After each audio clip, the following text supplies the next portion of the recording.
Dan pemirsa kita ke agenda ekonomi, diantaranya pemirsa dari Amerika Serikat ada pidato yang anggota FOMC, kemudian dari Kanada indeks harga konsumen, Uni Eropa transaksi berjalan, Inggris tren pemesanan, kemudian industrial CBI, kemudian juga ada beberapa informasi dari Jerman, Korea Selatan pemirsa, serta Australia.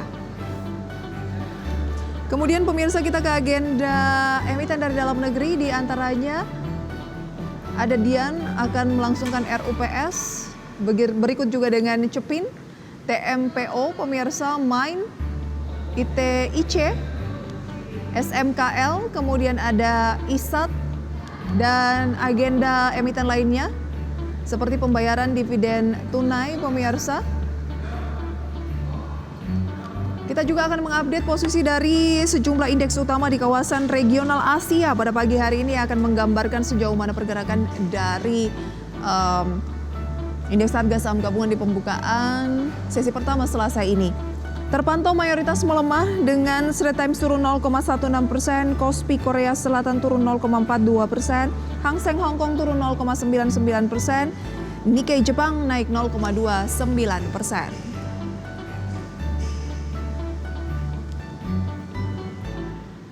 Dan pemirsa, pada pagi hari ini kita juga akan mengulas informasi seputar harga logam dasar seperti tembaga, kemudian juga emas, pemirsa, yang mencapai rekor dan turut mendulang kenaikan tentunya dari emiten-emiten terkait. Sudah tersambung melalui video conference bersama dengan Mas Andika Cipta Labora, analis PT Kanakahita Solvera.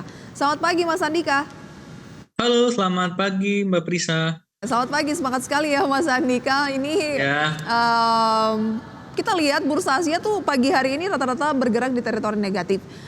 Peluangnya untuk IHSG akan seperti apa, dan kemudian sentimen yang cukup hangat dari akhir pekan lalu sampai kemarin itu adalah kan harga logam. Nah, sejauh mana juga masih bisa mendrive kinerja emiten-emiten terkait? Oke Mbak, memang kalau kita lihat kemarin IHSG itu melemah ya, lumayan minus 0,69% dan ditutup di level 7.266. Nah, kalau kita lihat memang ini merupakan aksi profit taking ya, karena memang IHSG sudah naik signifikan sejak Rabu 15 Mei.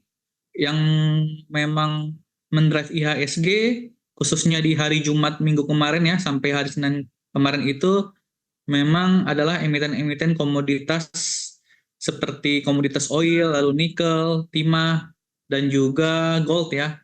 Dan kalau kita lihat, kalau gold sendiri, sentimennya itu karena adanya ekspektasi penurunan suku bunga Amerika Serikat, lalu juga adanya langkah-langkah stimulus dari negara Tiongkok ya, hingga ketegangan geopolitik yang ada di Timur Tengah. Nah, ini meningkatkan permintaan emas seperti itu. Dan kalau nikel saya lihat sentimennya sendiri melonjak ya ketika hari Jumat kemarin, mulai hari Jumat itu akibat adanya kerusuhan di produsen nikel Caledonia baru. Nah, ini kan membuat krisis ya seperti itu ya, atau membuat permintaan dan distribusi terganggu, produksi juga, sehingga memang membuat harga nikel ini diborong ya oleh investor karena takutnya akan ada terganggu distribusi dan produksi seperti itu Mbak. Sentimen dari harga-harga komoditas ini kan berbeda-beda. Nikel juga menguat ke level yang tinggi, tembaga, emas diikuti dengan perak.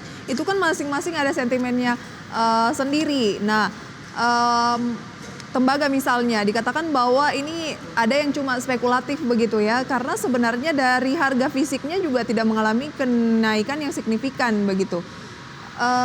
Lantas bagaimana Anda melihat peluang terkait dengan emiten di komoditas ini? Kan ini kan komoditas logamnya ada beberapa nih. Mana yang menurut Anda tuh sebenarnya benar-benar layak untuk dicermati karena ada peluang kenaikan lebih lanjut? Nah, kalau kita lihat kan memang kalau pergerakan harga emiten-emiten komoditas ya, itu memang tersengat oleh harga komoditas itu sendiri. Nah, kalau saya lihat memang emiten gold ya, yang harga komoditas emas sendiri terjadi ATH, ini menjadi sentimen positif karena rata-rata emiten-emiten emas itu harganya masih tergolong murah dan di bawah kalau kita bandingkan dengan harga komoditas emasnya yang sudah naik tinggi. Seperti itu Mbak. Oke. Berarti Anda melihat bahwa belum relate ya antara emiten-emiten terkait emas di Bursa Efek Indonesia dengan harga komoditasnya. Jadi sebenarnya ada peluang ini masih akan mengikuti harga komoditasnya, bukan harga komoditasnya yang masih ada peluang kenaikan lebih lanjut. Karena kan ada yang menilai kemungkinan akan ke 2.500 katanya.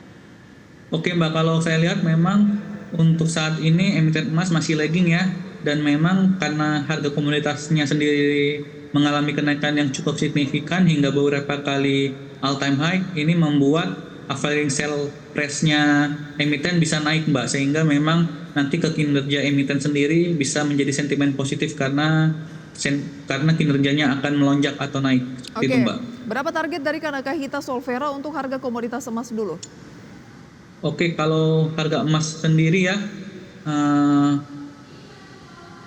kalau saya lihat untuk jangka pendek sendiri karena kemarin ada shooting star dan di area resisten seperti itu, untuk jangka pendeknya memang akan adanya koreksi jangka pendek ke sekitar level terdekatnya 2380 hingga 2360. Oke, ada koreksi jangka pendek dulu ya. Tapi kalau misalnya resisten terdekat, mungkin sampai akhir tahun berapa target dari Kanakahita?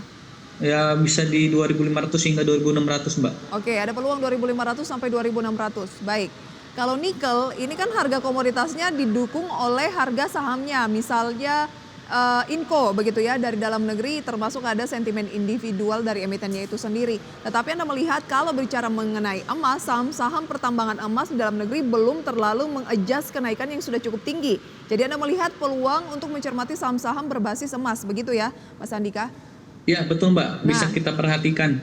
Nah, ada beberapa kan yang merupakan saham-saham emas, tetapi juga ada nikelnya di sana. Mana yang paling Anda rekomendasikan?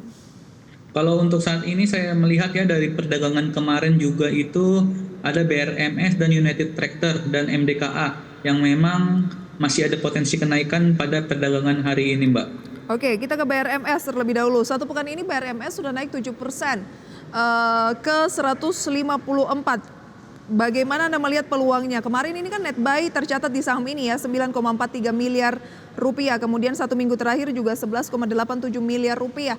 Jadi disertai net foreign buy juga dari asing. Tapi Anda tidak melihat bahwa ini mungkin sudah kenaikannya cukup tinggi atau masih ada peluang? Oh justru BRMS sendiri kalau saya lihat baru di awal kenaikan ya Mbak. Karena ya memang kalau kita lihat di April lalu dia masih sempat ke 171, sekarang di 154, tentunya ini menandakan bahwa BRMS masih lagging ya Mbak. Masih lagging, baik. Posisi-posisi untuk beli di level berapa? Oke, kalau saya lihat kan kemarin BRMS memang dia berhasil break disertai volume yang besar dan juga adanya foreign inflow ya. Nah, kalau saya lihat support pertama di 150, lalu support kedua di 143, resisten pertama di 160 ya Mbak ya, dan resisten kedua di 171. Oke, buying powernya mendukung dan net foreign buy-nya juga mendukung. Makanya Anda memasukkan BRMS sebagai salah satu pilihan dari emiten berbasis komoditas. Oke, selain BRMS tadi Anda menyebutkan dua lagi. Nah tadi ada United Tractor ya Mbak kan. United Tractor juga mempunyai tambang emas seperti itu. Nah United Tractor juga kemarin itu dia berhasil break ya candle bullish Marubozu, dia break 22650 sehingga memang ada kecenderungan untuk BRMS mengalami penguatan lanjutan itu untuk menutup gap Mbak di 23850. Nah untuk supportnya 22050 dan 22150. 22150 ya sebagai support kuat untuk UNTR. 2250 dan 22150. Oke, 2250 ya. Kalau 2250 sudah tercapai ya resisten keduanya di 2150 begitu ya. Itu support Mbak. Iya, support. Iya. Baik. Kemudian resistennya? Ya resistennya kalau kita lihat ya dia itu pertama itu ada di level 23450 dan kedua itu di 23850. Oke, 23850 ya. Iya Mbak.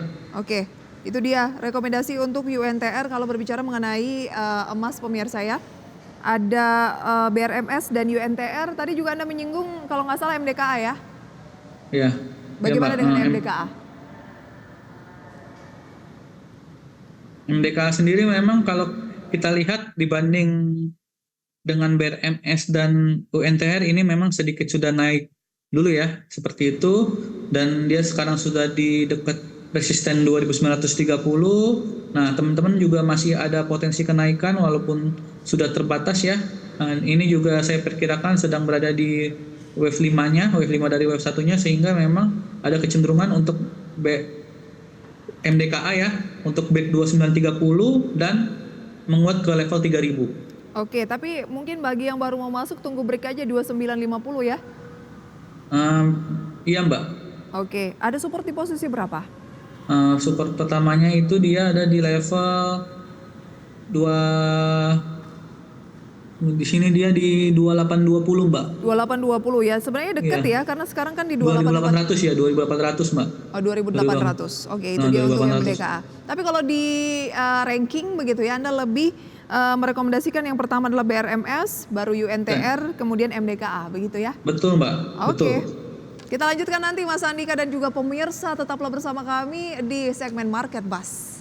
Terima kasih pemirsa Anda masih tersambung bersama kami dan juga kita masih akan berbincang bersama dengan Mas Andika Cipta Labora, analis dari PT Kanaka Hita Solvera. Dan pemirsa menanti pembukaan perdagangan di sesi pertama pada pagi hari ini pemirsa, kurang lebih sekitar 6 menit lagi kita akan kembali melanjutkan perbincangan bersama dengan Mas Andika. Peluangnya Mas Andika, IHSG akan seperti apa? Sebenarnya kan sudah tembus di 7.300 di hari Jumat lalu. Kemudian kemarin di pembukaan juga masih menghijau begitu ya, didukung saham-saham komoditas khususnya tambang logam seperti Inco dan lain sebagainya. Tetapi di penutupan sesi kedua IHSG ini akhirnya melemah. Banyak yang menilai bahwa memang IHSG ini masih punya gap down atau gap di bawah sebelum dia ke 7.300 di Jumat lalu yang memang harus diisi dulu. Nah, bagaimana tanggapan dari Anda? Ya, kalau kita lihat ya Mbak, memang akan adanya kecenderungan untuk terjadi koreksi lagi untuk hari ini untuk IHSG ya Mbak. Nah, kalau kita lihat memang ada potensi penurunan itu ke level nanti dia akan menguji supportnya di 7178 Mbak untuk IHSG. 8. Nah, kemudian ketika dia misalnya menguji level-level tersebut, ada kemungkinan untuk pullback lagi, untuk menguat lagi pasca long weekend Waisak ini nanti di Senin mungkin? Nah, ini juga ya Mbak, memang faktor long weekend ini juga menjadi sentimen negatif dan membuat para investor untuk keluar dulu ya dari pasar seperti itu karena mau long weekend. Nah, kalau saya lihat nanti kalau dia sudah turun gitu dan berhasil mencapai support terdekatnya akan ada rebound seperti itu yang membuat IHSG ke 7250 hingga 7300 lagi. Oke, kalau saya katakan ya udah, bagi yang belum memiliki ini kesempatan nih untuk beli lagi karena indeks harga saham gabungan akan turun, ada diskon lagi, itu Anda setuju nggak Mas Andika? Nah, kalau saya lihat memang IHSG karena masih di level 7000 ya, harusnya ini bisa dimanfaatkan untuk para pelaku pasar untuk buy on weakness ketika IHSG terjadi koreksi, dan tentunya saham-saham big caps bisa dicermati untuk teman-teman yang memang tujuannya untuk long term seperti itu. Oke, yang tujuannya untuk long term, saham big caps layak untuk dicermati. Berbicara mengenai rekomendasi saham, pemirsa kami tampilkan grafis rekomendasi saham pilihan dari PT Kanaka Hita Solvera, dalam hal ini dari Mas Andika Cipta Labora. Ya, dua diantaranya tadi sudah kita bahas ya, ada UNTR dan BRMS, sementara masih ada dua lainnya yaitu Arto direkomendasikan buy. Ada support kisaran 2.240, resisten 2.520, Saratoga atau SRTG buy, support 1.480, resisten di 1.610. Oke. Anda melihat peluang di saham-saham ini lebih ke jangka pendek, Arto dan juga SRTG, atau bagaimana? Karena tadi Anda katakan kalau mau invest, ini momen yang menarik untuk buy on weakness lagi saham-saham blue chips. Kalau saya lihat memang ini Saratoga ya, Saratoga sendiri kan induk dari MDKA. Nah, seperti itu yang memang lagi terkena sentimen positif dengan naiknya harga emas. Nah, kalau kita lihat dia mulai membentuk high dan high low, ini juga membentuk wave 5 dari wave satunya. Harusnya untuk Saratoga sendiri bisa ke 1670 ya untuk sepekan hingga 2 pekan mendatang. selama dia tidak turun ke bawah level 1480. Oke, tahanan kuat di 1480, ada peluang untuk SRTG meskipun ini adalah emiten yang aktivitas perusahaan holding, tetapi Anda melihat juga akan terpengaruh dengan kinerja dari komoditas emas begitu ya. Betul, Mbak. Oke, kalau target Anda tadi di 1610 bisa tercapai ya? 1670, Mbak. 1670. Oke, kami Resisten 1610. ya, 1610 bisa tercapai. Ada target berikutnya di level berapa? Di 1670, Mbak. Di 1670. Oke, Iya. jadi resisten 1 1610, resisten kedua 1670. Betul, Mbak. Oke. Ada support di 1480. Iya, Mbak. Baik. Untuk Arto bagaimana? Nah, Arto sendiri kemarin menarik seperti itu kalau saya lihat, karena dia berhasil break resistennya di level 2350 ya. Sehingga ini juga akan ada peluang untuk Arto menutup gap kembali nih di 2590 terdekatnya. Baik. Kemarin kan ini net foreign-nya itu lebih ke sell ya.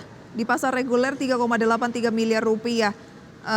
Tapi memang dalam satu pekan Arto ini sudah naik 4,33%, satu bulan 11,57%. Tapi Anda melihat upside-nya masih menarik ya di Arto?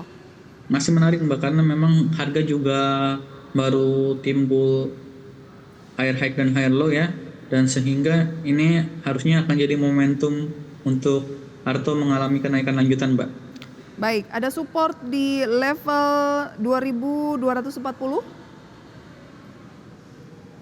Ya, Mbak. Kemudian target terdekatnya ada di 2520. Iya, betul, Mbak. Berarti batasi kerugian kalau sampai mendekati support 2240 ya. Iya, Mbak. Baik, itu dia rekomendasinya UNTR, BRMS, Arto dan juga SRTG. Waktu menunjukkan pukul 9 tepat pemirsa, di mana kita lihat untuk indeks harga saham gabungan pada pagi hari ini menguat 0,1% atau 7 poin di 7.266. Kalau berbicara mengenai saham blue chips, Anda katakan bahwa IHSG kecenderungannya masih ada peluang untuk turun di menutup gap down-nya di 7.100-an. Saham apa yang paling Anda rekomendasikan? Kalau saya lihat untuk di buy on weakness ya, Mbak, dan untuk jangka panjang gitu ya, tentunya saya melihat itu perbankan big caps ya, Mbak, BRI dan BMRI. BRI dan BMRI. Iya, Mbak. Pagi hari ini BRI dan juga BMRI bergerak di teritori negatif ya. BBRI berusaha untuk tidak terlalu dalam dan stagnan di 4830. Bank Mandiri turun 1,5% di 6.225. Strateginya seperti apa untuk kedua emiten bank ini? Mungkin BBRI dulu kalau kita berbicara investasi medium to long. Oke, kalau saya lihat memang kan BRI itu udah rebound seperti itu, udah rebound dari 4570 ya. Nah, kalau BRI sendiri saya lihat kecenderungannya dia akan lanjut turun seperti itu. Nah, ini para pelaku pasar bisa mengakumulasi ya atau buy on weakness dengan supportnya di 4570, Mbak. Supportnya di 4570 ya? Ya, bisa track ke bawah. Oke, itu adalah level terendah di 1 bulan terakhir ya? Betul, Mbak. Bahkan menjadi yang terendah 1 tahun terakhir, 4570 sebagai support. Tapi kok net foreign sell masih tercatat di saham seperti BBRI ini gitu. Kalau kemarin 301 miliar rupiah. Nah iya, Mbak, memang nampaknya para pelaku pasar melihat adanya ketegangan geopolitik ya, dan juga BRI yang laba bersihnya juga cuma tumbuh 2% di kuartal 1 itu masih dilihat negatif sama asing nampaknya. Nah, tapi kalau kita lihat secara fundamental BRI masih solid walaupun laba bersihnya tumbuh tipis, ini justru bisa dimanfaatkan oleh para pelaku pasar untuk mendapatkan BRI di saham yang di harga yang memang sedang diskon. Oke, tapi memang ini belum harga yang terendah ya? Iya, Mbak, ada baiknya memang kita men-trap ke bawah gitu. Oke. Jangan di satu harga langsung 100% dana yang kita punya. Karena memang di luar negeri juga kan ketegangan geopolitik masih berlangsung khususnya di Timur Tengah, dan juga kita berharap juga inflasi Amerika Serikat turun sehingga memang kestabilan ekonomi juga akan membaik. Itu sentimen dari luar negeri. 4570 adalah support, jadi kemungkinan ketika harga saham BBRI mendekati 4570 maka net foreign sale yang tercatat 1 bulan terakhir sudah 10 triliun rupiah, ini kemungkinan akan pelan-pelan semakin menguat begitu ya. Artinya Iya, net Mbak. foreign sale-nya semakin kecil ya. Cuma memang Betul, karena Mbak. saat ini 4820 ya masih agak-agak jauh dari level terendahnya, jadi ya masih net foreign sale seperti itu ya. Oke. Ya. Itu dia pemirsa untuk BBRI, dan update pembukaan perdagangan selengkapnya akan kami sampaikan nanti berikut juga pemirsa. Kalau memang indeks harga saham gabungan ada peluang turun lagi, bagi Anda yang memang belum memiliki investasi di pasar modal pemirsa, rekomendasinya juga bagaimana? Usai jeda tetaplah bersama kami dalam segmen Market Pass. Terima kasih pemirsa, Anda kembali bersama kami, dan setelah kita menyimak pembukaan perdagangan pemirsa ya, kami update selengkapnya untuk saham gainers based on value, losers based on value. Datanya pemirsa adalah sebagai berikut. Saham-saham yang menguat pada pagi hari ini diantaranya adalah saham BRPT yang naik ke 1,67%.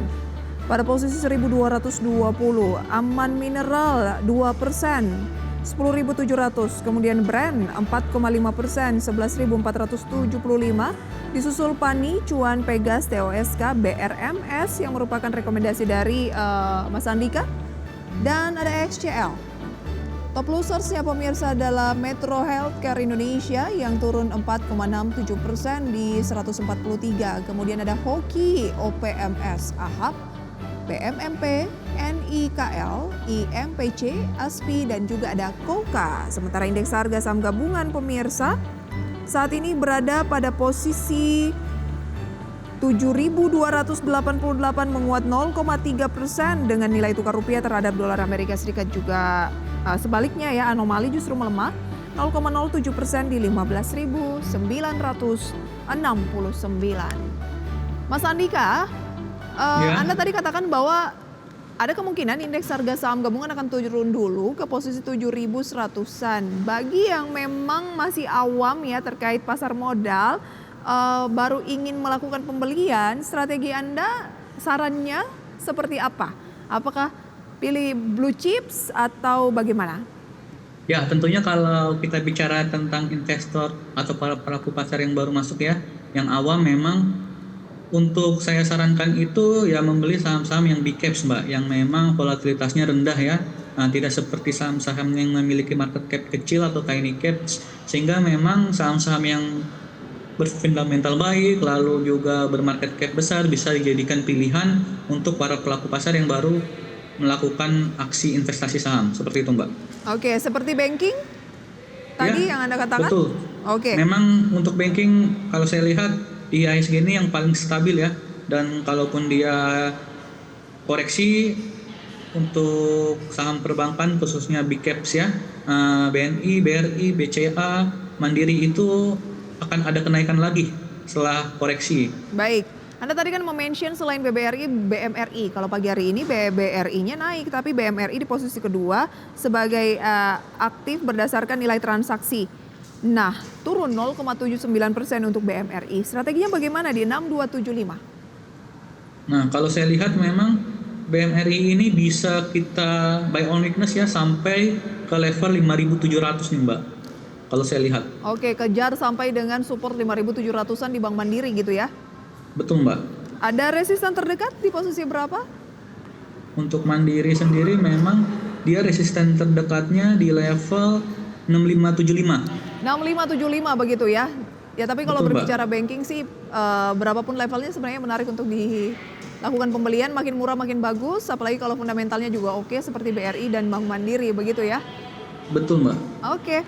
Mas Andika, terakhir kita kan mau long weekend nih ya. Kemudian ada 2 hari perdagangan Kamis Jumat yang kita tuh libur, sementara bursa global tuh nggak libur gitu. Ada nggak tips-tips yang harus diantisipasi agar pekan depan